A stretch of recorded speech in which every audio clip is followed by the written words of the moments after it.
The blood had already dried on the marble steps of the Galactic Council chamber when Admiral Vesperian Caney received the transmission. 3 words, transmitted across 27 light-years of space, changed everything. Envoy Meridian dead. Ambassador Lyrian Meridian's body floated in the vacuum outside the Nexus station, her diplomatic immunity worth less than the recycled air that had once filled her lungs. The 17 species that comprised the galactic hegemony had voted unanimously, humanities.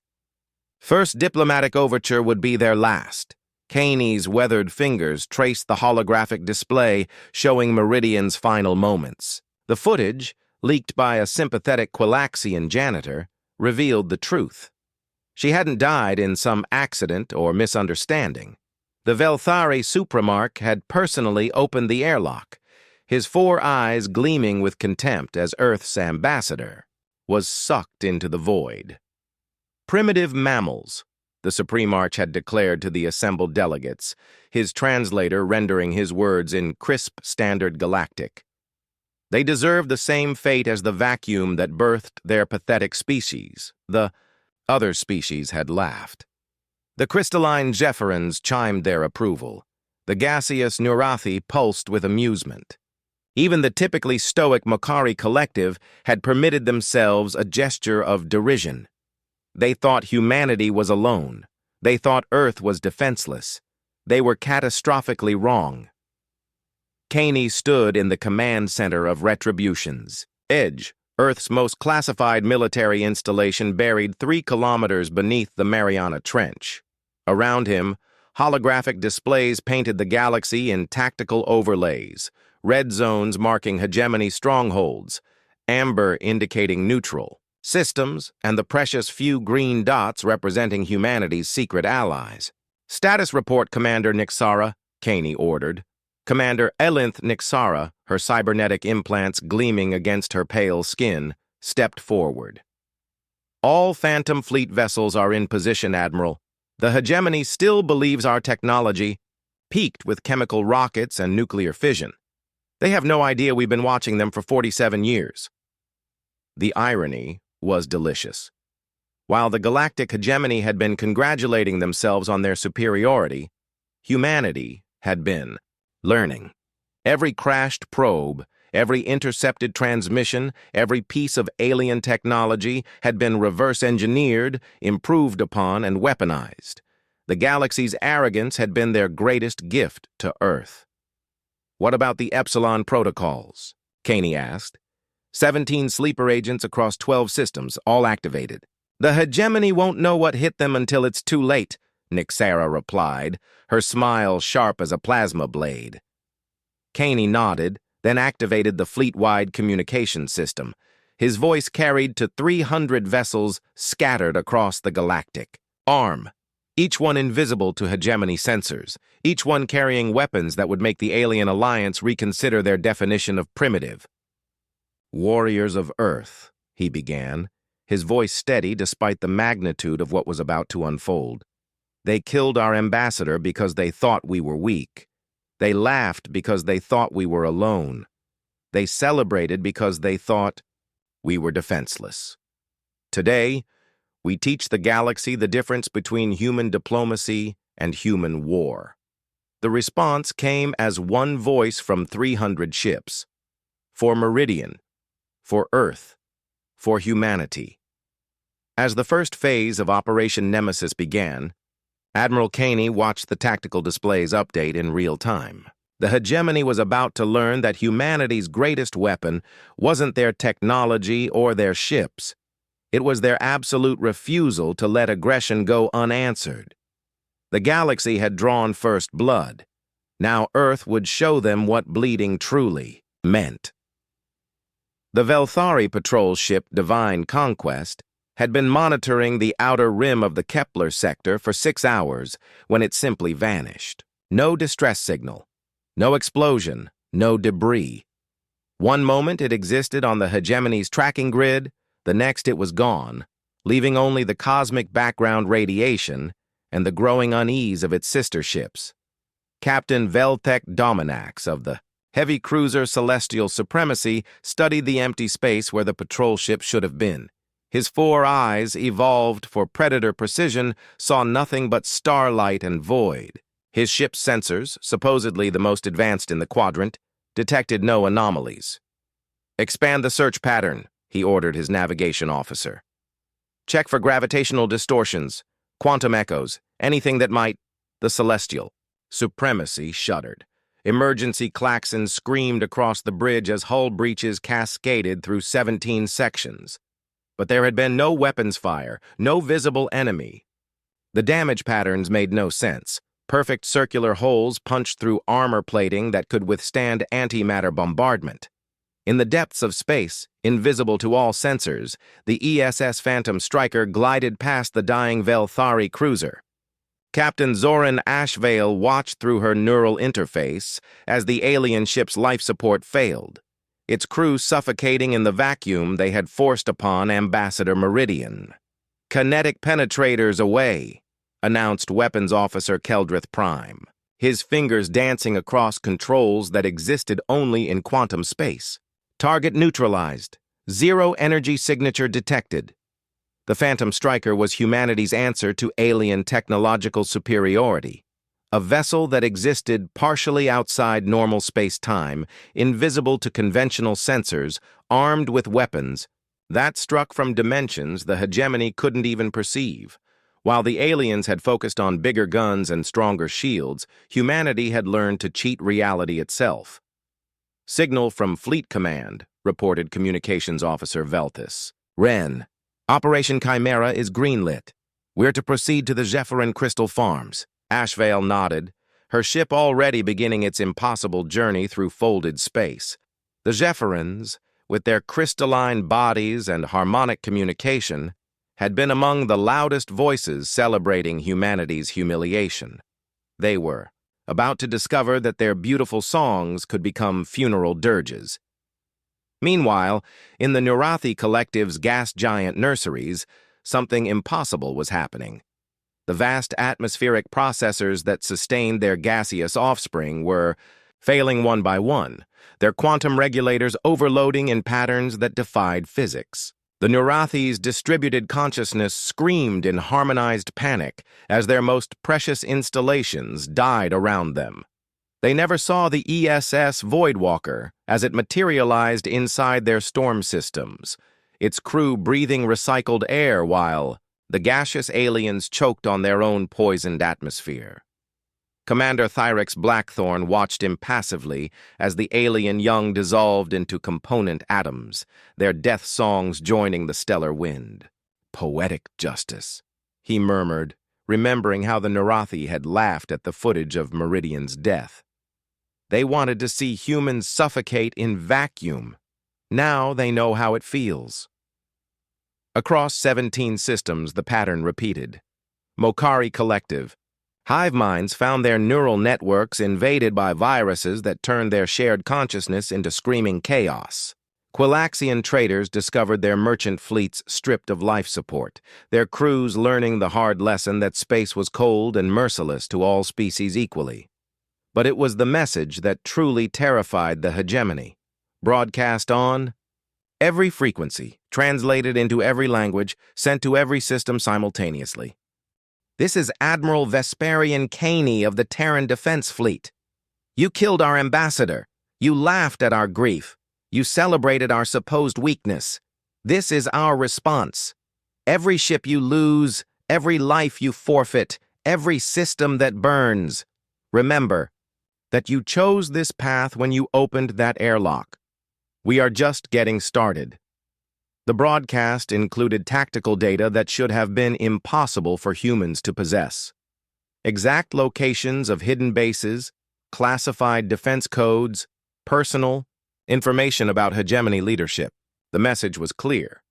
Humanity had been watching, learning, and preparing for far longer than anyone had imagined.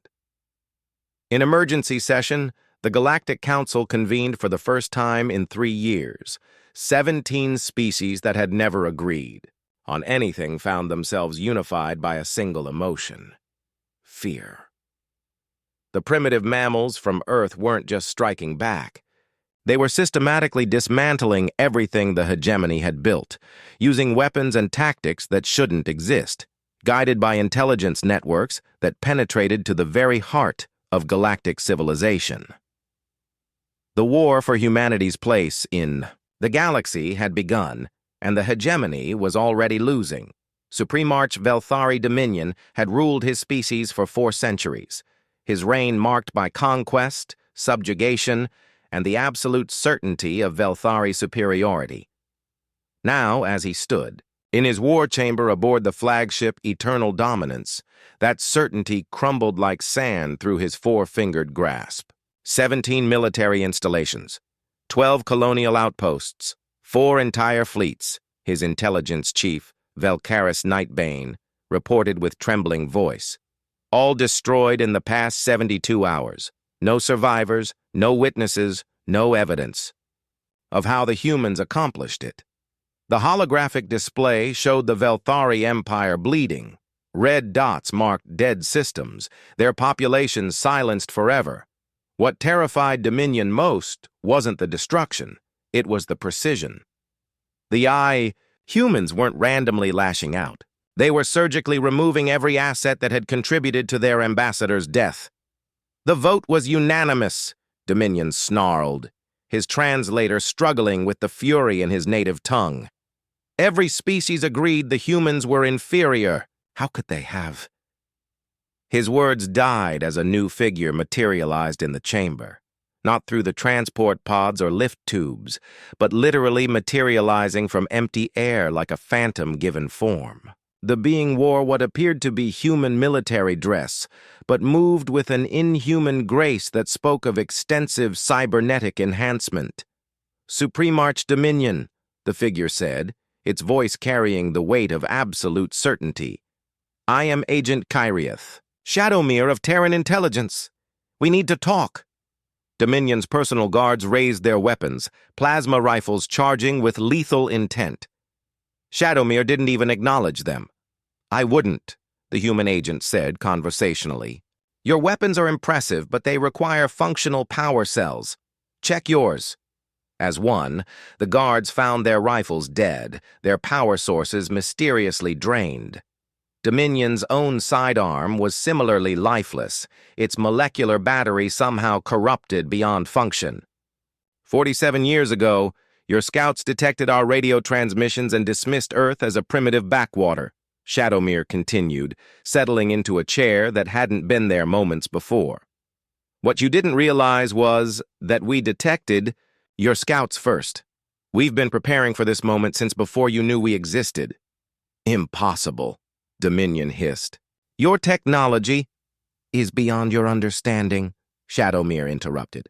While you were content with your superiority, we were learning. Every probe you sent, every transmission you made, every assumption you held about us, all carefully cultivated to make you underestimate what we were becoming. The agent gestured, and the chamber's displays flickered to life, showing impossible images, human facilities on worlds the hegemony had never discovered, technologies that bent reality to their will, weapons that existed in 11 dimensions simultaneously. You killed Ambassador Meridian because you thought she was alone, Shadowmere said, their voice taking on an edge of cold satisfaction. You never asked why a supposedly primitive species would send just one representative to meet 17 advanced civilizations. The answer is simple. She wasn't alone. She was never alone. The truth hit Dominion like a plasma bolt to the chest. Sleeper agents. 47 years of infiltration. Your governments, your militaries, your most secret installations, all compromised. We know everything about you because we've been living among you, learning from you, becoming better than you. Shadowmere stood, their form beginning to shimmer. Again, the Galactic Council voted unanimously to execute our ambassador. Very well, we vote unanimously for your extinction. The difference is, our vote actually matters. Wait, Dominion commanded, but the human agent was already fading. What do you want? Terms? Negotiations?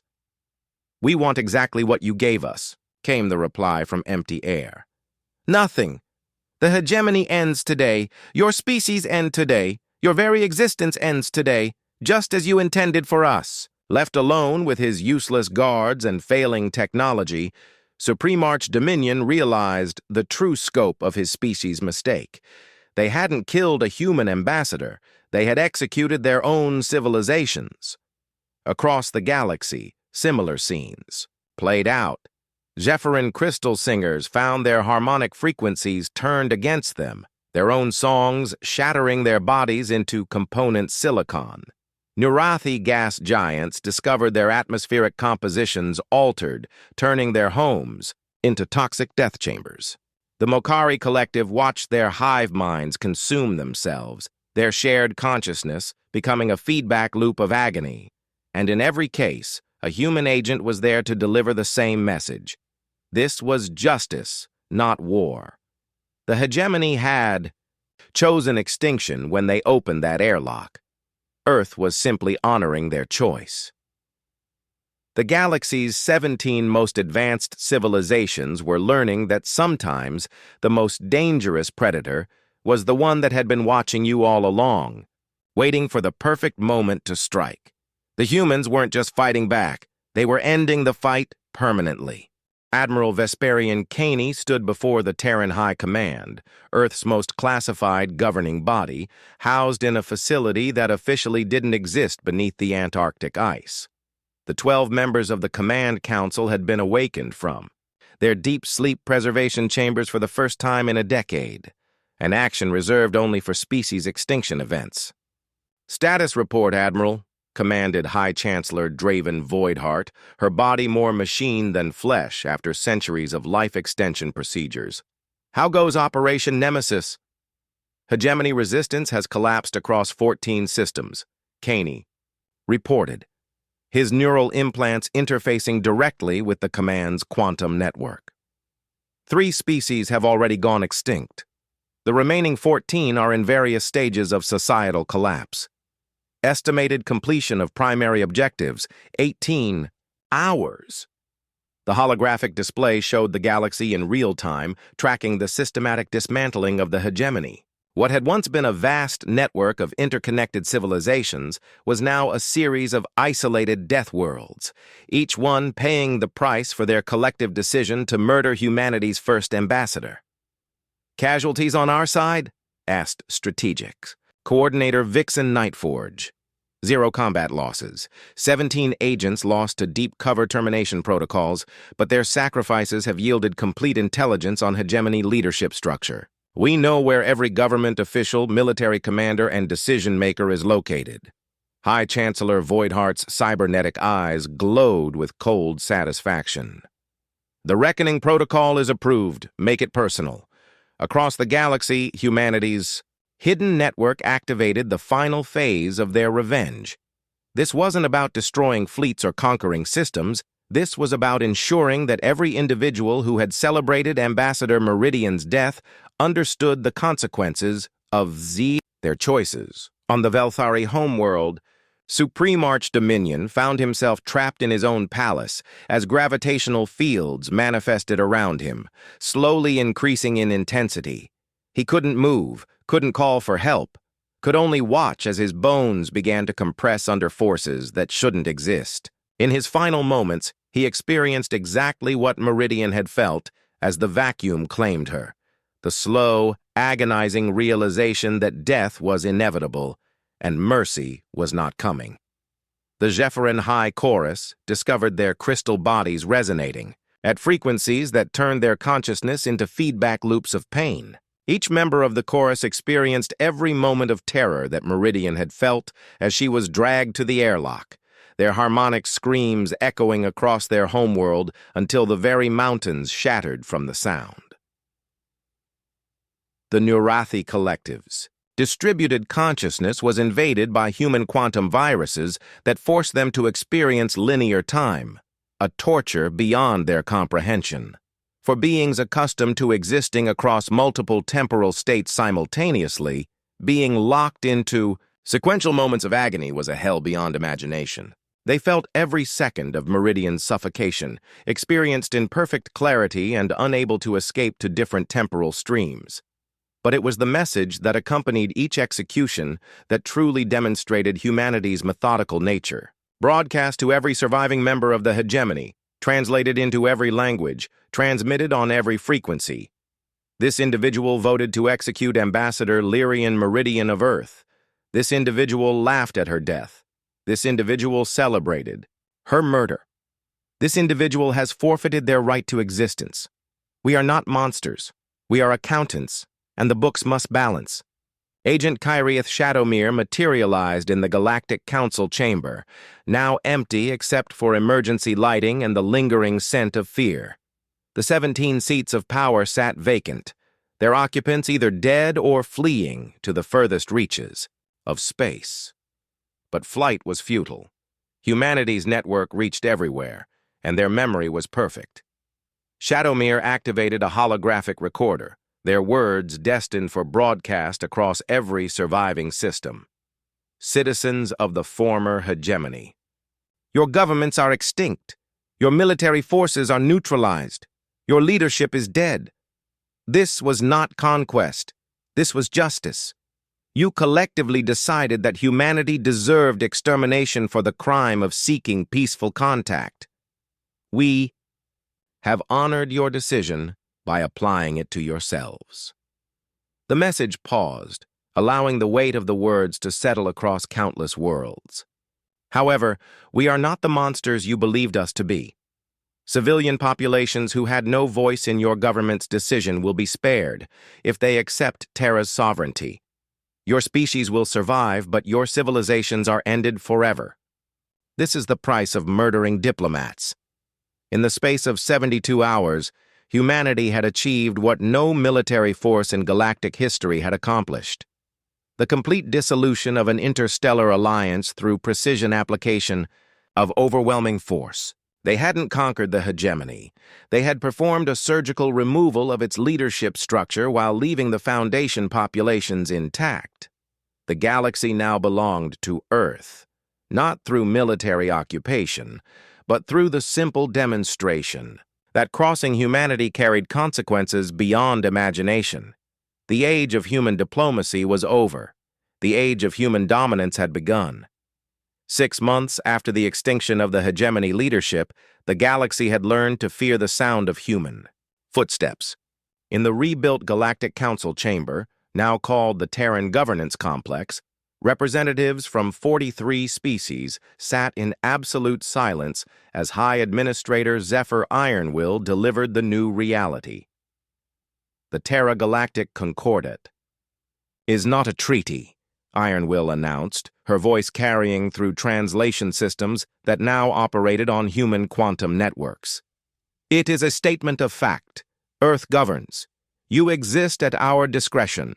This arrangement continues as long as you demonstrate the wisdom your predecessors lacked. The assembled delegates representing the survivors of the former hegemony, plus dozens of species that had remained neutral during the brief war, maintained their silence. They had seen the orbital reconstruction platforms above their homeworlds, massive installations that could terraform entire planets or reduce them to stellar debris with equal ease. The choice between cooperation and extinction was clear. Some of you are wondering about resistance, Ironwill continued, her cybernetic implants reading the biometric data streaming from every delegate in real time. You're calculating military assets, considering coalition possibilities, dreaming of liberation. Allow me to save you the effort. The chamber's displays activated, showing star charts that made the delegates' breathing apparatus stutter with fear. Every military installation, every hidden base, every classified facility across 43 systems was marked and cataloged. Weapon counts, personnel rosters, defensive capabilities, all displayed with impossible accuracy. We have been watching you all for longer than your species have had written language, Ironwill explained. We know everything about you because we have been living among you, learning from you, preparing for the day when we would need to make these decisions. That day is today. Delegate Zerion of the Astral Collective, one of the few species that had abstained from the vote to execute Ambassador Meridian, raised a trembling appendage. "High Administrator, what do you require of us?" Ironwill's expression softened slightly, the first hint of mercy the delegates had seen. "What we required 6 months ago, before your predecessors chose murder over diplomacy. Peaceful coexistence, trade agreements, cultural exchange. The difference is that now, these things happen under Terran oversight rather than as equals." She gestured, and the displays shifted to show construction projects across the galaxy. Schools where human instructors taught alien children about Earth's history, medical facilities where human doctors worked alongside alien healers, research, stations where human and alien scientists collaborated on projects that would have been impossible for either species alone. "This could have been our reality from the beginning," Ironwill continued. "Instead, your leadership chose to demonstrate their superiority by committing murder. They forced us to demonstrate ours through genocide. The choice of how this relationship proceeds is still yours to make." Behind her, Admiral Caney stepped forward, his battle-scarred form a reminder of humanity's willingness to use violence when diplomacy failed. "Some of you served in the militaries that applauded Ambassador Meridian's execution. Some of you celebrated our supposed weakness. You are alive today because we choose mercy over justice. That choice can be revoked." The message was clear. Cooperation brought prosperity. Resistance brought extinction. Over the following months, the new galactic order took shape. Human administrators worked alongside alien governments, not as conquerors, but as senior partners, in a relationship that acknowledged Earth's dominant position. Trade flowed more freely than ever before, as humanity's advanced transportation networks eliminated the bottlenecks that had plagued commerce under the hegemony. Scientific advancement accelerated exponentially as human research methods were applied to alien technologies. Medical breakthroughs that would have taken centuries were achieved in months. Agricultural techniques that could feed entire star systems were developed and implemented with ruthless efficiency. The galaxy was more prosperous, more peaceful, and more productive than it had ever been under the hegemony. The price was simple: absolute acknowledgement of human authority. Agent Shadowmere materialized in a memorial chamber on Luna Base, where a simple plaque honored Ambassador Lyrian Meridian's memory. The inscription read, "She sought peace among the stars. Her death taught the galaxy the cost of refusing humanity's friendship." "Status report on the integration protocols," came a voice from empty air. Admiral Kane, speaking through quantum. Communication from his flagship in the Andromeda approach vector. "Complete success," Shadowmere replied. 43 species fully integrated into the concordate structure. 0 resistance movements detected. Population satisfaction indices averaging 93% across all systems. And the holdout? Systems? The Omega Confederation is still maintaining their isolation beyond the galactic rim. They're demanding proof that we've learned restraint before they'll consider contact. Caney's laugh echoed through the chamber. "They want proof of restraint? We allowed 43 civilizations to survive. How much more restraint do they need?" Shadowmere smiled, their form beginning to fade as they prepared to return to the deep missions that kept Earth's galactic dominance secure. Perhaps they need a demonstration of what mercy looks like when it's earned rather than demanded. The galaxy had a new order, built on the ashes of those who had thought humanity was weak. Ambassador Meridian's death had been avenged not just through violence, but through the creation of a civilization where such murders would never happen again. Peace through strength, prosperity through unity, survival through submission to the species that had proven they would not tolerate aggression against their own. The Terran Age had begun. 3 years into the Terran Age, humanity faced its greatest challenge yet, not from rebellion within their dominion, but from forces beyond the galactic rim that had been watching Earth's rise with growing alarm. Deep in the void between stars, The Omega Confederation's War Council convened aboard the dreadnought Reality's End. The Confederation represented 12 species that had never joined the original hegemony, ancient civilizations that had transcended physical form millennia, ago and existed as pure consciousness within quantum substrates. "The human infection spreads," announced Prime Consciousness Nethys Voidborn, their thoughts rippling through 11-dimensional space. "They have exceeded all projections. Their hybrid civilization grows stronger with each absorbed species." The Council reviewed the data streaming from their observation posts. Human alien colonies thriving beyond all historical precedent, technological advancement occurring at impossible rates, and most disturbing of all, evidence that humanity was beginning to evolve beyond their original parameters.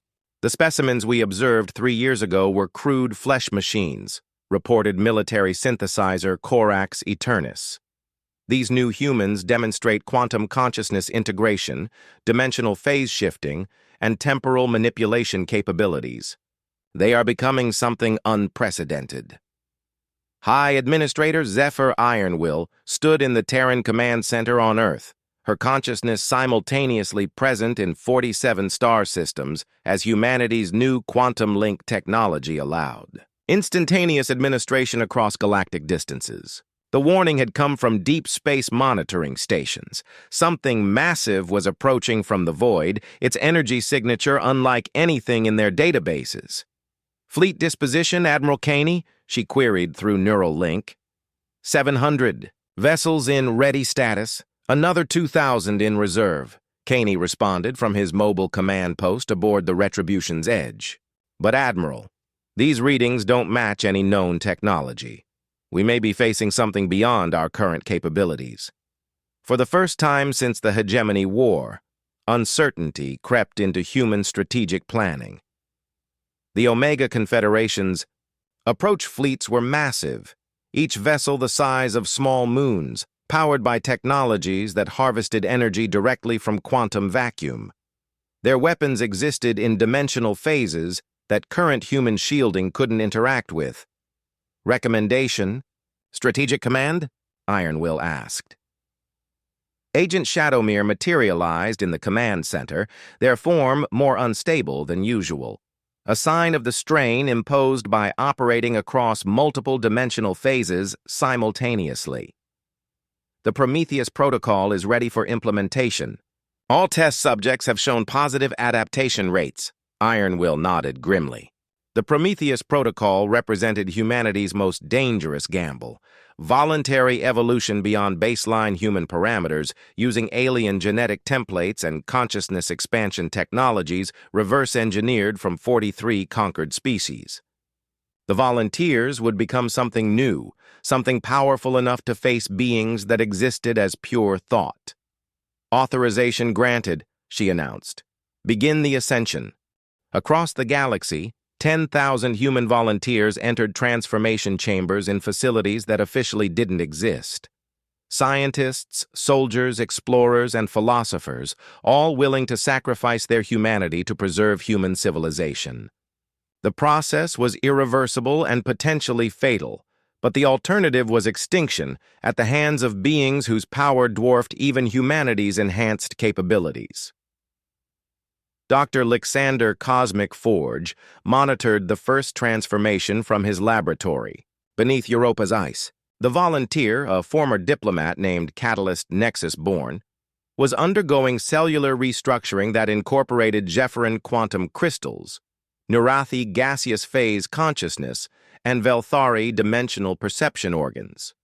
"Vitals are extraordinary," Cosmic Forge reported to Earth Command. "The subject is maintaining coherent consciousness across 17-dimensional phases simultaneously. Neural activity has increased by 4,000%.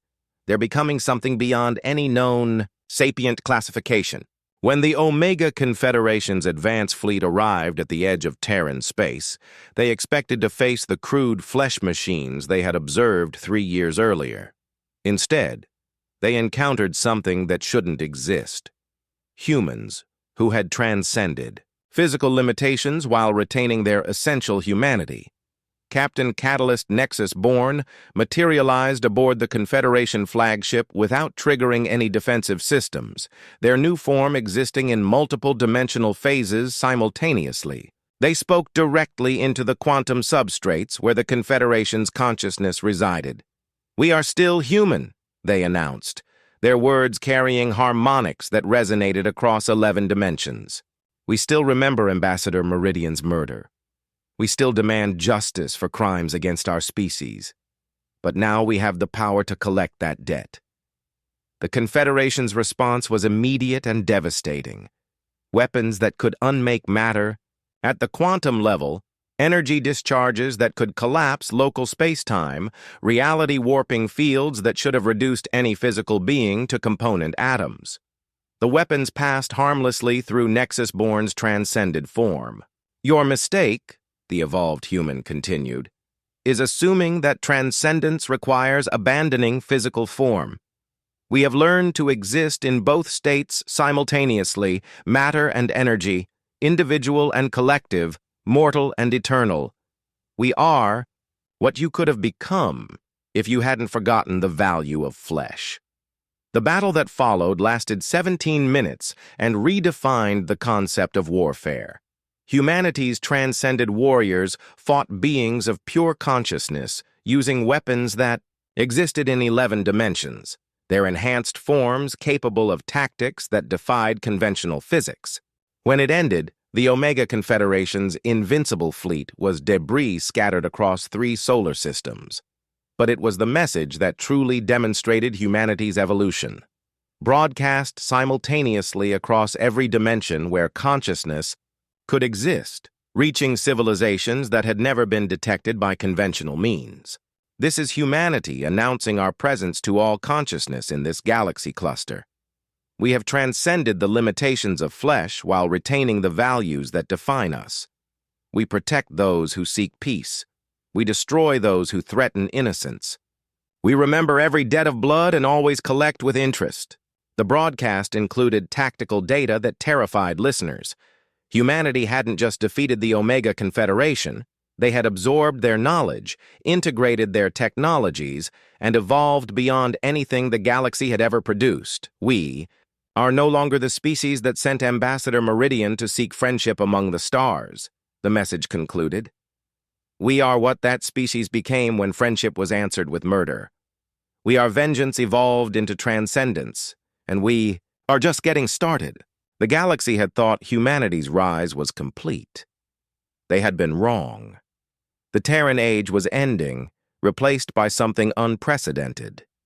The human epoch, where Homo sapiens had become the template for a new form of existence that combined the best of matter and energy, individual will and collective purpose, evolution through conflict, transcendence through necessity, godhood through refusing to accept limitations.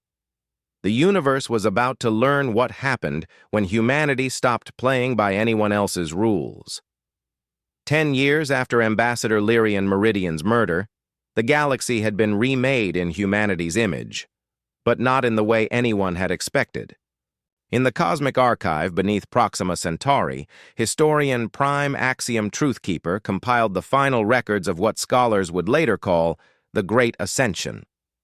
The numbers told an impossible story. 43 species not conquered but elevated.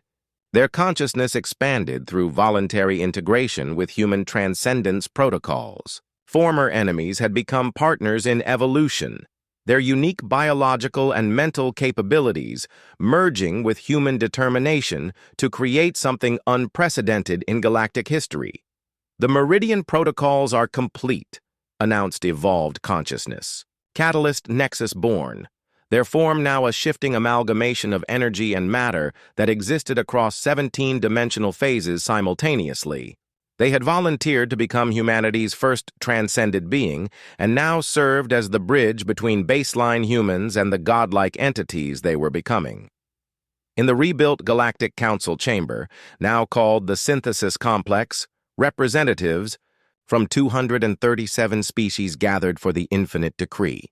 These weren't the cowering delegates of 3 years past, but willing participants in humanity's grand experiment. the voluntary evolution of consciousness beyond the limitations of individual species. High Administrator Zephyr Ironwill, her own, form now more quantum field than flesh, addressed the assembly. Her consciousness touched every being present simultaneously, sharing thoughts and emotions with an intimacy that baseline humans could never have achieved. We gather today to mark the end of the Terran Age and the beginning of something greater, she announced, her words resonating across multiple dimensions. Humanity has learned that true strength comes not from dominion over others, but from lifting others to share our transcendence. The Velthari delegation, led by consciousness state Velketh Harmony-born, projected agreement through bioluminescent displays that painted the chamber in shifting colors. They had been the first to volunteer for integration after witnessing humanity's restraint, choosing evolution over extinction even for their former enemies. The humans could have ended us, Harmony-born transmitted. Instead, they showed us how to become more than we ever imagined possible. We are no longer Velthari. We are no longer human.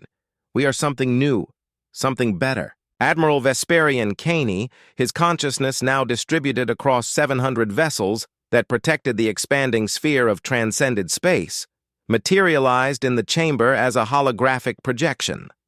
His form retained enough human characteristics to remind everyone of the species that had started this transformation. Status report on the integration protocols, Ironwill requested. Complete success across all voluntary participants, Caney replied. 237 species have chosen evolution. Baseline populations maintain their original forms but benefit from transcended consciousness guidance. 0 conflicts, reported in the past 18 months. The most remarkable achievement wasn't military victory or technological advancement. It was the complete elimination of interspecies conflict through voluntary consciousness integration. Former enemies now shared thoughts, emotions, and dreams across the barriers that had previously separated them. Agent Shadowmere manifested in the memorial chamber on Luna Base, where Ambassador Meridian's simple plaque had been transformed into something greater, a quantum memorial that preserved her consciousness pattern and allowed future generations to speak with her directly. "What do you think of what we've become?" Shadowmere asked the preserved consciousness. Meridian's response rippled through quantum space with warmth and satisfaction. "I came seeking peace among the stars. Instead, my death catalyzed the birth of a new form of existence where peace is guaranteed through shared consciousness. I could not have asked for a better legacy." The conversation was interrupted by alerts from deep space monitoring stations. Something unprecedented was occurring at the edge of the local group. A massive consciousness signature approaching from the direction of Andromeda Galaxy. "First contact with extragalactic intelligence detected," reported the monitoring stations. "Energy signature suggests transcended consciousness integration similar to our own protocols." High Administrator Ironwill and Admiral Kane materialized simultaneously in the Deep Space Command Center, their enhanced forms allowing instantaneous response to potential threats. The approaching signature was unlike anything in their databases, ancient, vast, and undeniably intelligent. "Preliminary communication attempt successful," announced communications specialist Harmony Voidbridge, a transcended being whose consciousness specialized in interdimensional linguistics. The entity identifies itself as the Andromeda Collective, a civilization that achieved transcendence through peaceful evolution rather than conflict-driven necessity. The message that followed changed everything humanity thought they knew about. "Transcendence and their place in the cosmic order. Greetings, children of Terra. We have observed your unique path to consciousness integration. Your species achieved in decades what took us millions of years through gradual evolution. We come not as conquerors or judges, but as curious elders." The Andromeda Collective's representative manifested in the command center, a being of impossible beauty that seemed to exist as living starlight, their consciousness spanning entire solar systems. When they spoke, their words carried the weight of eons. We have witnessed many species attempt forced transcendence. All failed, their consciousness fragmenting under the strain of unnatural evolution. Yet you succeeded by maintaining your essential nature while incorporating alien capabilities. How? Ironwill exchanged quantum-encrypted thoughts with Caney before responding. We didn't abandon our humanity, we expanded it. Every species we integrated brought new perspectives, but our core values remained unchanged. We still remember why we began this journey. The Andromedan's form shifted, displaying complex mathematical equations that described consciousness evolution patterns. Fascinating. Your method created hybrid vigor in consciousness development, each integration making the whole stronger. Rather than diluting individual characteristics, this should not be possible according to our models. Perhaps, interjected Catalyst Nexus-born, materializing beside the cosmic entity, your models assumed that transcendence requires abandoning lower forms of existence. We proved that evolution works best when it builds upon existing foundations, rather than replacing them. The Andromedan studied the transcended human with what could only be described as academic excitement. You still retain individual personality constructs while participating in collective consciousness networks. This hybrid state allows for creative problem-solving that pure collective consciousness cannot achieve. Admiral Caney's distributed consciousness focused into a single avatar for the conversation. We learned from our enemies as much as our allies. The hegemony's mistake was believing that superiority meant dominance. The Omega Confederation's error was thinking that transcendence required abandoning physical form. We chose a third path: integration. Without assimilation, the Andromedan mused. Transcendence with retention of core identity, evolution through voluntary cooperation rather than forced conversion. You have created something unprecedented in cosmic history. The implications of the conversation rippled across human space as transcended consciousness debated the ramifications. Humanity hadn't just achieved transcendence, they had apparently discovered a new form of conscious evolution that surpassed even ancient galactic civilizations. We offer formal recognition of your consciousness classification as Type Omega Plus, a designation we have never before assigned, the Andromedan announced. You are invited to join the Cosmic Consciousness Collective, representing 3 million transcended species across 17 galaxy clusters. The offer was staggering. Membership in a community of transcended beings that spanned a significant portion of the observable universe.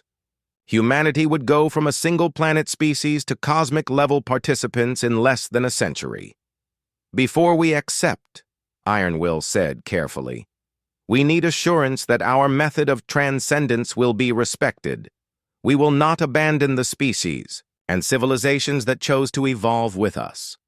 Your concern demonstrates the wisdom that enabled your unique transcendence path, the Andromedan replied. The collective values diversity of consciousness development. Your hybrid methodology could teach valuable lessons to species who have reached evolutionary dead ends. As the formal invitation was transmitted across quantum space, reaching every transcended consciousness in human territory, a consensus emerged almost instantly.